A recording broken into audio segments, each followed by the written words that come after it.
The US and Iran are set to hold negotiations in Islamabad, the highest level in-person talks between the two nations since the 1979 Islamic Revolution. Vice President J.D. Vance is leading the American team, which includes Special Envoy Steve Witkoff and Trump's son-in-law Jared Kushner. On the Iranian side, the delegation includes Parliamentary Speaker Mohammad Bagher Ghalibaf and Foreign Minister Abbas Araghchi. Pakistan's Prime Minister Shehbaz Sharif has described the talks as make or break. US President Donald Trump says he'll wait to see what happens, but that Iran is militarily defeated.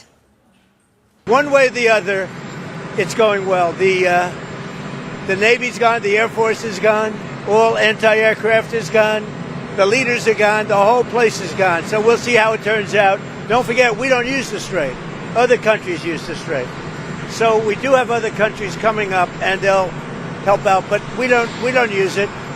It won't be easy. It won't be, I would say this, we will have that open fairly soon. Now, Tehran insists that billions of dollars in frozen assets should be released and Israel should end its attacks on Lebanon. The Lebanese and Israeli governments have agreed to meet for direct talks in Washington, D.C. on Tuesday.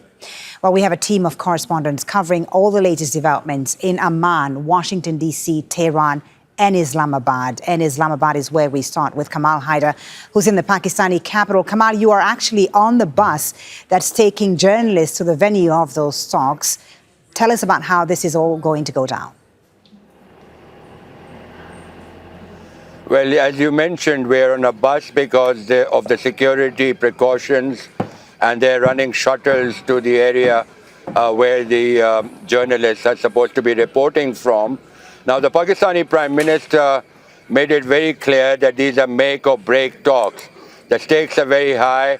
The entire world is now focused on which way these talks will go. Any failure would mean renewal of hostilities.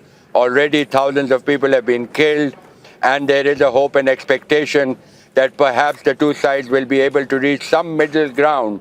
So all eyes are on this particular meeting between the US and Iran, mediated by Pakistan. J.D. Vance arrived earlier today. The Iranian team had come late night, past midnight. They were given an escort by Pakistani aircraft. Once they entered into Pakistani airspace, the US was given the same treatment. So Pakistan is pinning its hope on success, but there is cautious optimism as to which way these talks can go. Are we getting any details, Kamal, about the format of the talks, the timeline as well, how it's all going to happen? Well, apparently there's been preliminary meetings between the lead teams, so they would have ironed out the nitty-gritty of those details. Pakistan, of course, is going to be the intermediary. These are going to be indirect talks. It depends on the success of those talks as to whether the two sides will be able to meet face to face.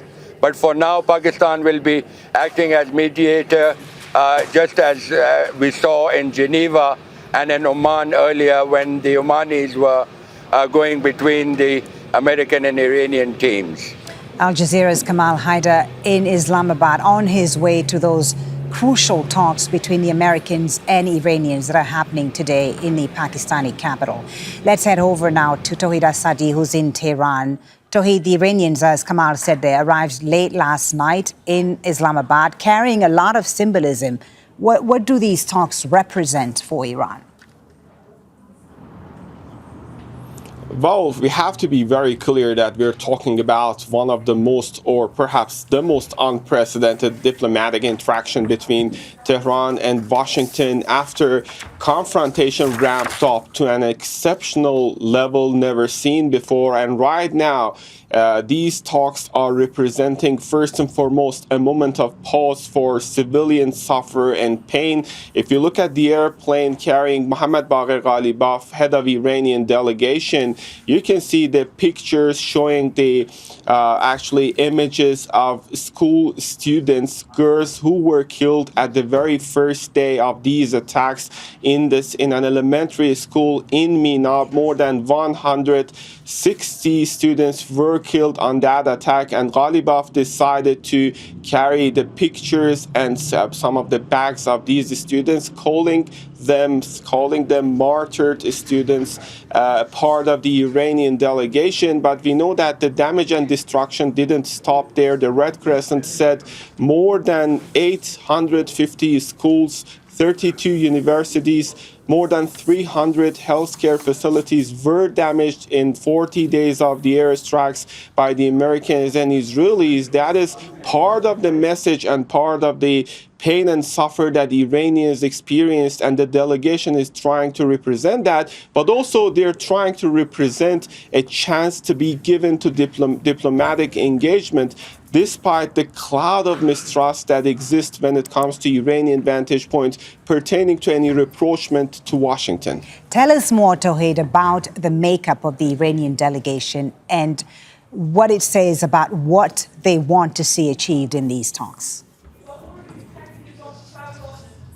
It actually tells a lot. The head of delegation is Mohammad Bagher Ghalibaf. He is the Speaker of the Parliament with deep roots in the political establishment. Not only that, but also profound roots when it comes to the military sphere. And obviously, domestically speaking, he's going to be like a bridge to connect different parts of the Iranian governance system, including the military sphere, when it comes to a potentially agreed deal at the end of the day, if that is reached. Also, Mohammad Bagher, also Abbas Araghchi, a former negotiator, a current negotiator, and foreign minister of the country, is there alongside his deputies. And we know that State TV says at least there will be 3 committees. First, an economic committee headed by the governor of Iran's central bank. Also, there is going to be a legal committee headed by the legal deputy foreign minister, as well as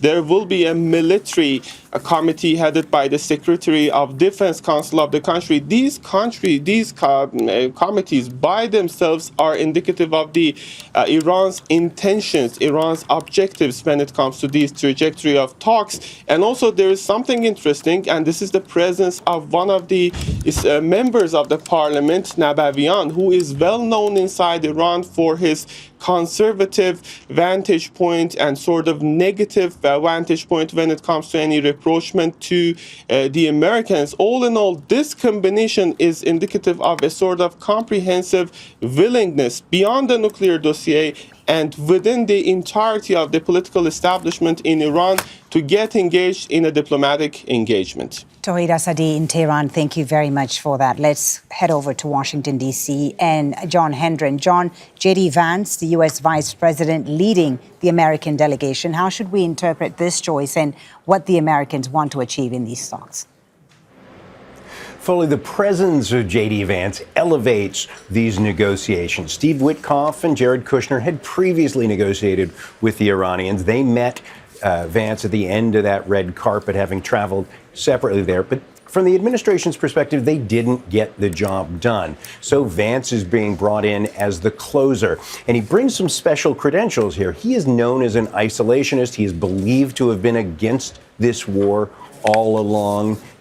One of the stronger voices for keeping the U.S. out of foreign wars. So he might seem more receptive to the Iranians he meets there. And he's going to come there with some demands. He said the president gave him very specific guidance on this.